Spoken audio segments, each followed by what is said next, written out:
Hello, and now we make our turn from the Old Testament to the New Testament. And it seemed like it was appropriate to have a video about that between the Testament time. Now, some people call those the silent years. I don't really like that because I think God was probably still talking to people. We just don't know as much about what he was doing. But if you're a Protestant, then the Old Testament ends with Malachi about 400 BC, and then picks up with Jesus in about 6 BC. The person that set the calendar probably got it wrong by a few years. Of course, Jesus is God, so I suppose he could be born before he was born, but that was a joke. But Jesus was born 4 to 6 BC, and of course, the New Testament books weren't written then. The first writing of the New Testament, I would say, is probably First Thessalonians, which is about 51 AD. You know, they weren't written in the order they're in. Even Paul's letters weren't written in the order they're in. That's another paradigm shift. But if you're a Protestant, the years between 400 BC and the beginning, the time of Christ, is kind of like, well, what was going on there? And there was stuff that went on in there, as we'll talk about in a minute. Now, if you're a Roman Catholic, or if you're an Orthodox of whatever kind, there's Greek Orthodox, Eastern Orthodox, Russian Orthodox, or if you're a Coptic Christian, which is Egyptian Christian, or Ethiopian Christian, or an Armenian Christian, if you're one of those other Syrian Christian, if you're one of those other Christians that isn't Protestant, then you have some books that come from that in between time. Protestants call them the Apocrypha, the hidden books. But of course, they are kind of a second layer Bible if you're Roman Catholic. They're called deuterocanonical, like a second part of the canon. If the canon is the books that are in the Bible, then those Apocrypha are called deuterocanonical if you're Roman Catholic. About at least seven books, and some others of these have more, like the Orthodox Christians have more than the Catholics, and the Ethiopian Christians have more than the Orthodox. And I'll go through the basic Apocrypha books in a second. There is stuff in the Catholic Bible that was going on between the Testaments. In fact, probably the latest book of the Catholic Old Testament was a book called The Wisdom of Solomon that dates either from the century before Christ, or may even date from the time of Christ in the 1st century AD. But all of that aside, let's talk about the kingdoms that are in between the Old Testament, as Protestants think of it, and the time of Christ. When last we left the Old Testament, we were in the Persian period, right? Ezra, Nehemiah, they're in the 400s BC under the Persian kingdom. Just to back up a little bit, you have a wave of kingdoms in the Middle East during the time of Israel. So first you have the Assyrians, who destroy the northern kingdom in 722 BC. And then the Babylonians beat the Assyrians. And then the Babylonians destroy the southern kingdom, where Judah is and Jerusalem is and the temple is. The Babylonians destroy the southern kingdom in 586 BC. And then the intelligentsia of Jerusalem are taken captive to Babylon. We talk about the Babylonian captivity. We talk about a 70-year captivity. It's not exact, I mean, it depends on how you count it, but between 586 BC and 539 BC, the Jews are in Babylon. We read Psalm 137, by the waters of Babylon, I sat down and I cried, and they said, why don't you sing us a song of Zion? And how can I sing in the songs of Yahweh when I'm not in my land, and so forth. But in 539, Cyrus, king of Persia, pounds the Babylonians and tells the Jews, hey, go home if you want to. And some of them do. Some of them stay in Babylon. Some of them go on to Ecbatana in Persia, like Esther. And so we have a wide scattering of Jews across the Middle East at that time. More on that in a second. So the Persians then rule until the late 300s. You'll remember, well, you might not remember, that the Persians and the Greeks fight a little bit. In the early 400s BC, Xerxes, who is the husband of Esther, Xerxes tries to take over Greece. I don't know if you've ever heard of a movie called The 300, not a particularly great movie in my mind, but anyway, it is about Xerxes trying to pound Greece, trying to take over Greece. He fails, but thankfully, well, maybe not thankfully, forget I said thankfully, but in the late 300s, there's a Greek kind of person. He's Macedonian, which is the north of Greece, but he speaks Greek. His name is Alexander the Great. Alexander the Great gets his revenge on the Persian Empire. Alexander the Great conquers that whole Middle Eastern territory all the way to what we would call India today, all the way to the Indus River.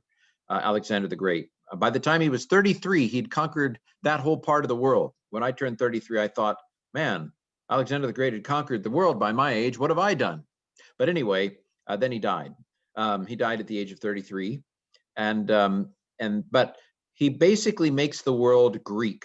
He Greekifies that part of the world. Of course, not the whole world. There's China and other places, but we say that he Hellenized, where Hellene is a name for Greece, and so he Greekifies the world. Greek becomes the business language of the world, and will remain even after the Romans have taken over.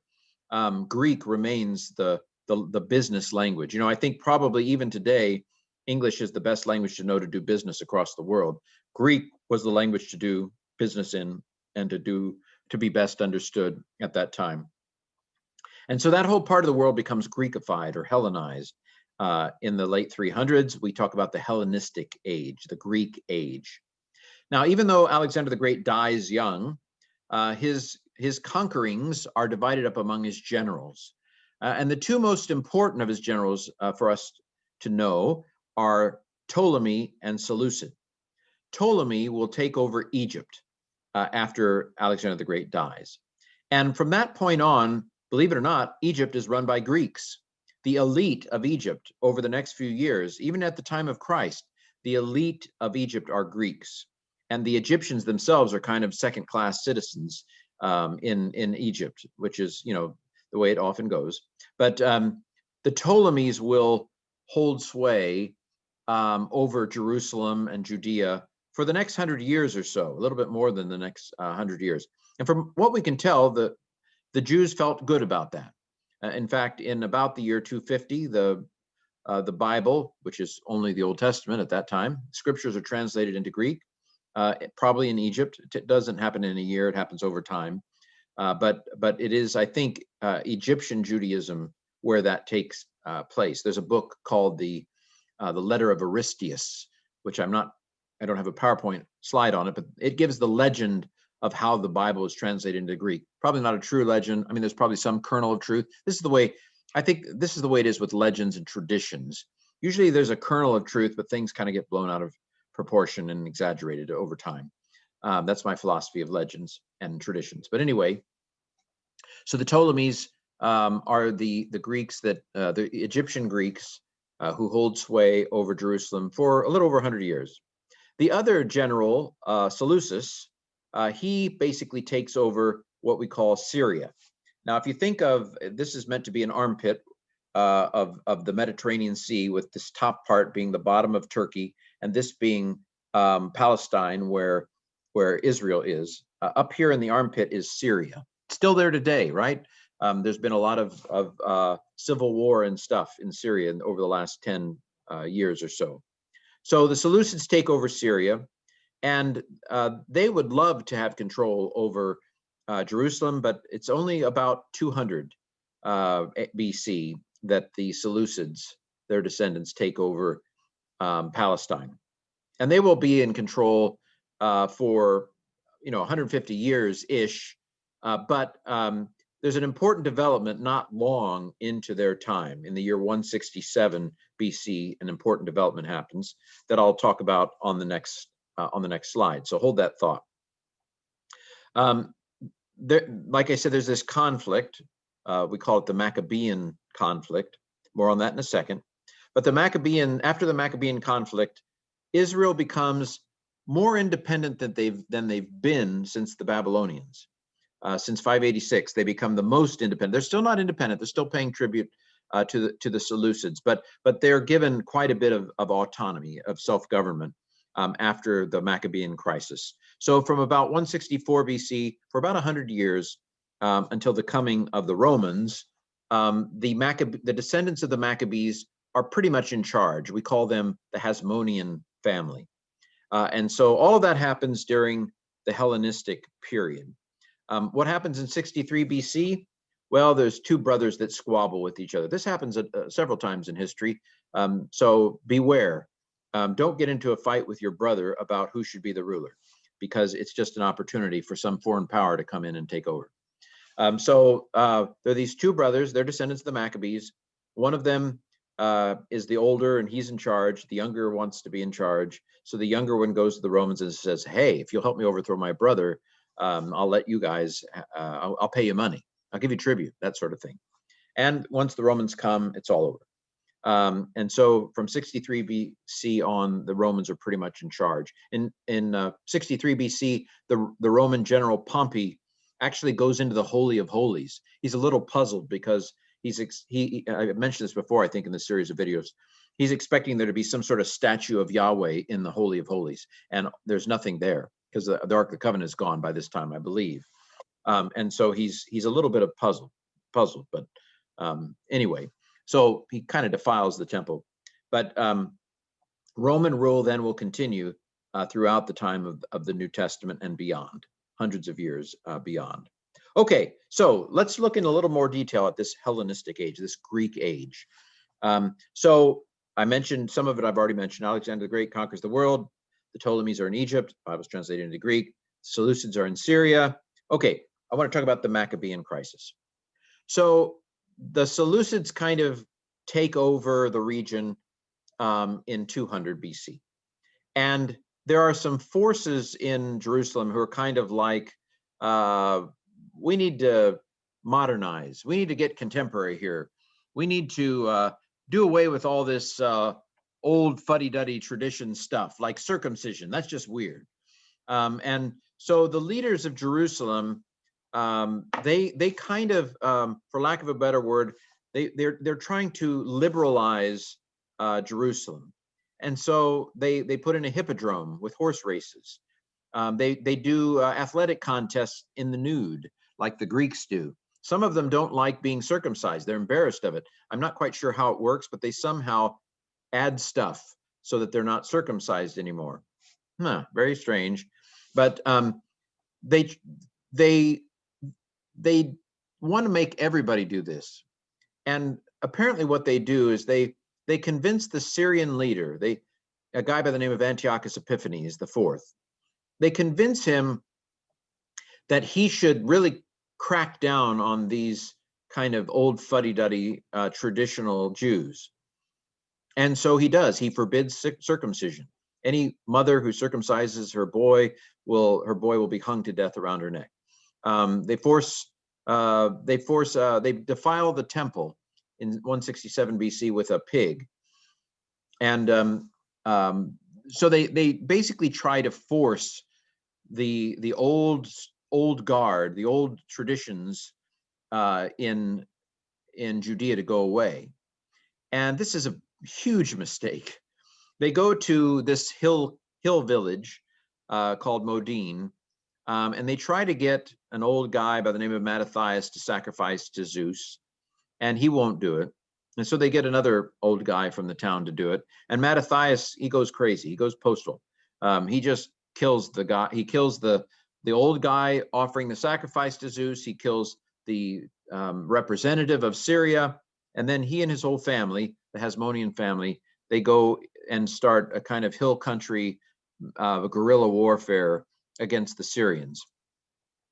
And they kind of win, because eventually the Syrians say, fine, if you want to circumcise your boys, circumcise your boys. If you don't want to eat pork, it's delicious, go ahead, don't eat pork. And so the Syrians actually back off and kind of let the Maccabees take charge of Israel. Now, several of them get killed. The older brother, Judas, gets killed in battle. His brother, Simon, gets killed in battle. But eventually, there's one of the brothers makes peace enough with the Syrians. Now, again, the Syrians are still technically in charge, but now you have a Maccabean who is more or less in charge of Israel. And here we will have Hasmonean rule pretty much. One of them, I think in 104 BC, one of them will declare himself to be actually king. So we'll have a Jewish king for the better part of 40 years and so forth. So it's during the Hasmonean rule that we have the rise of the Jewish groups. And I'll talk about the Jewish groups. I'm talking about the Sadducees, the Pharisees, and the Essenes. So hold that thought. All right. The Apocrypha, these are the books that are in the Roman Catholic Old Testament. 7 in particular, they are written during this intertestamental time. So one of them is called Tobit. Tobit is set in the Persian period. It's a fun little story. And we begin to see more awareness of demons in the book of Tobit, for example. So, for example, there aren't really a lot of demons mentioned in the Old Testament. There are obviously other spiritual forces in the Old Testament. You have Baal, you have Ashtaroth, and these other things. But there's a demon in the book of Tobit. So again, I would argue that a lot of the ideological framework for the New Testament actually is set in this period, especially in the last 200 years before Jesus. That the New Testament authors didn't just read the Old Testament. They had the glasses of this intertestamental period, and especially the Maccabean Crisis. In fact, I sometimes joke about Paul having a poster of Judas Maccabeus, which is, by the way, Reuben. This is a Rubens painting behind me of Maccabeus, of Judas Maccabeus. Obviously, this is not what they look like, I don't think. Rubens is doing medieval armor. But so Tobit is one of the books during this time. There's a book called Baruch. Baruch was the scribe of Jeremiah, but this probably isn't written by Baruch. By the way, the rise of something called pseudonymity, or you might say alonymity, comes into this period where you have books written in the name of people from the past. They talk about the present through some voice from the past. So here's an example of talking about maybe the post-Maccabean crisis through the voice of Baruch, even though Baruch's been dead for years. Another book is Judith, where a heroine woman kills a general. Very similar of a story in the Kings about I think Jael being killed. But Book of Judith, Book of Sirach was first written about 200 BC, and this is a book of wisdom, and very interesting. Still no concept of the afterlife in Sirach, by the way. Book of Sirach doesn't. Basically, Sirach deals with the problem of evil by saying, if you're an evil person, your death is going to be horrible, and that's how justice is done. Because Book of Sirach says, "Call no one happy until they're dead," because you don't know how they're going to die. But anyway, I'm glad that Sirach's not in the Protestant Bible. I would hate to have to defend its inerrancy. It has something in it about don't let your daughters have a room on the front of the house because they'll seduce men coming up the driveway. So the book of Sirach, First and Second Maccabees, which give the story of the Maccabean crisis. First Maccabees is a little bit more historically accurate. Second Maccabees is a little bit more fanciful. But one of the most interesting thing praying about Second Maccabees is it has such a strong sense of resurrection. In fact, even intestines, there's a guy who is trying to commit suicide and he's failing. And at one point, his intestines are coming out. He kind of throws them at the mob and says, "God's going to give these back to me someday," which is very gory. But Second Maccabees may be what we call a Pharisee document, although we can't prove it. But it certainly fits with what we know of the Pharisees believing in resurrection. And it's a very, very physical, bodily resurrection in Second Maccabees. Book of Wisdom is a very good book. In fact, Paul probably draws on the Book of Wisdom in Romans 1, and the Book of Hebrews seems to build off of the Book of Wisdom in its first chapter as well. So the Book of Wisdom either dates the late 1st century BC or maybe from the early 1st century AD. And so it's a good book. I wouldn't have a problem with it being in Scripture, but it's not in the Protestant Bible, so we'll stick with that. There's a couple other aspects of the Greek Bible that maybe we should mention. There are 3 little teeny chapters that are additions to Daniel, 3 stories. And then there are some Greek additions to Esther that I think I mentioned when we talked about Esther, in which there are prayers, Mordecai prays, and so God is not mentioned in the book of Esther, in the Hebrew Esther, or in the Protestant Esther. But the Catholic Esther has some additions that bring God more into the story than he is in the Protestant Bible. So there were 3 main Jewish groups that arose in the aftermath, I would say, of the Maccabean crisis. The first of which, let's call them the Sadducees. I wonder if the Sadducees were somewhat displaced by the Maccabees, because before I mentioned that there was a Maccabean king that begins I think about 104 BC, if I remember correctly. But before any of these Hasmoneans took the title of king, in about the year 150, they took the title of priest. And by the way, what I'm saying is now very speculative. This is very shanky, because we don't have a lot of information on these things. Scholars debate these things. But I would say that what happens is when the Maccabees become priests, what happens to the priest who was already priest? Well, they kind of get displaced.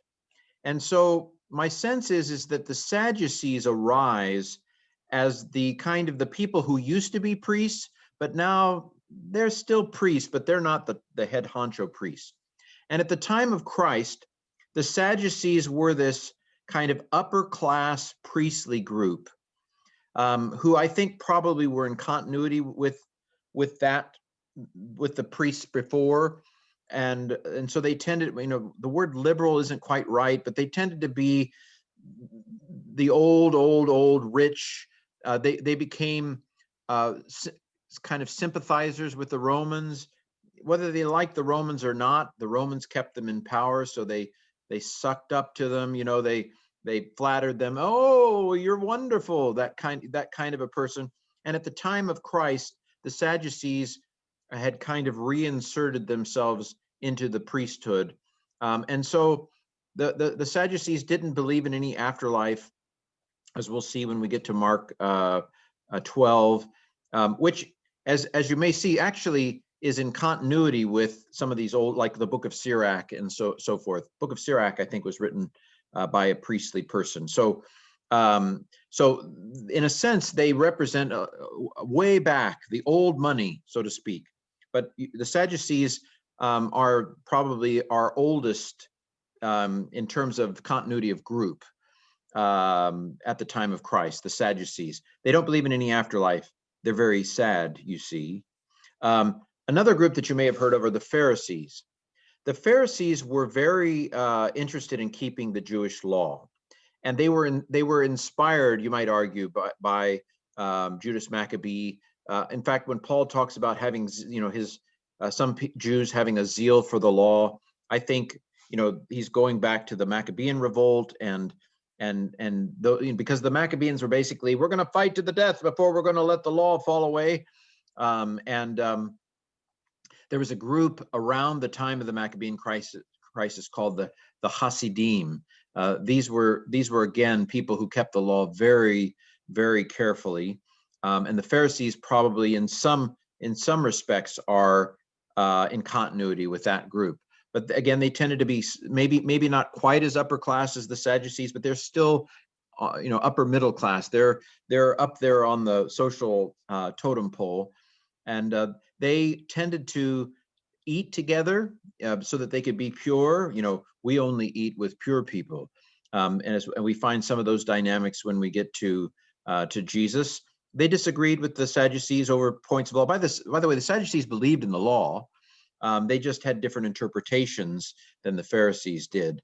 The Sadducees may have thought well, we just interpret the law. We don't add all these traditions that you Pharisees do. But of course, that's not right, because they had traditions too. They just didn't, they thought, well, we just do what the Bible says, is what the Sadducees would say. You Pharisees have all these traditions of the elders.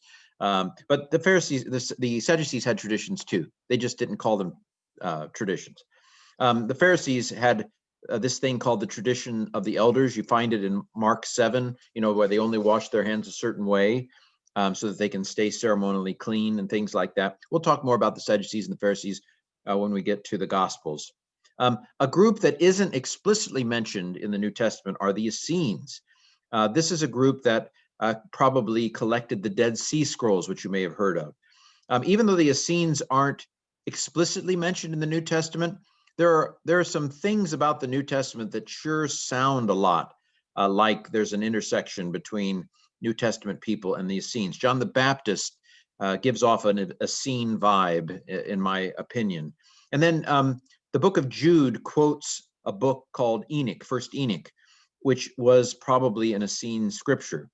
And I'll talk about that in just a second, a little bit. But so the Essenes are around. And believe it or not, the Essenes are actually stricter than the Pharisees are. Some of them are so strict that they removed themselves from society, became a little monastery at a place called Qumran on the Dead Sea, completely withdrew from society so that they could be clean, kind of like a Christian college in Western New York called Houghton. Anyway, no, I didn't say that. So the Essenes were another group. Now, there's a Jewish historian named Josephus. Josephus writes at the end of the 1st century AD. Josephus talks about a fourth group, or the fourth philosophy, which are revolutionaries and zealots. But probably Josephus is, well, his descriptions of all of these read some of his own thing. And we all do this, right? But Josephus kind of infects his history with some of his own ideology.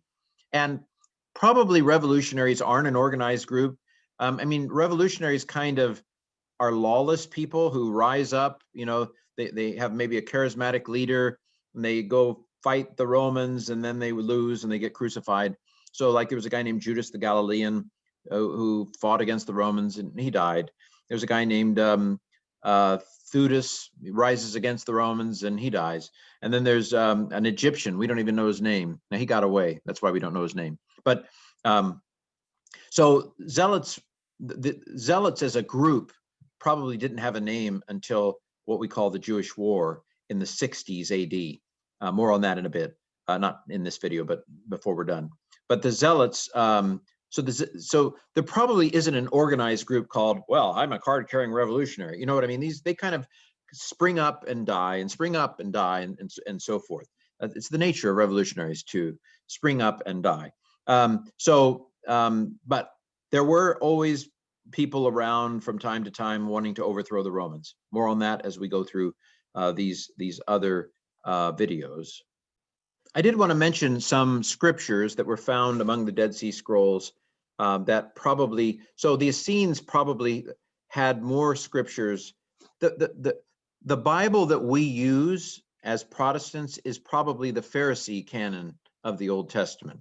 But there were other books that were in various Jewish circles. Remember how I said a while back that the Jewish Bible had three parts: the law, the prophets, and the writings. The contours of the law and the prophets were pretty much set before now, but the writings were a little fuzzy on the edges. Even at the time of Christ, I would say the writings were a little fuzzy. And so the canon of Protestants is pretty much the canon of the Pharisees, I would say.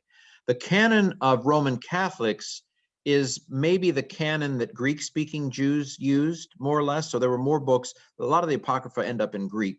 And so the Catholic Old Testament is kind of like the Bible that a Jew in Egypt might have. Well, that's not quite right. Anyway, the Greek-speaking canon a little bit. And then there are other books that aren't in pretty much anybody's Old Testament, but that were considered probably scripture by these Essenes that I mentioned. Let me just mention a few of them.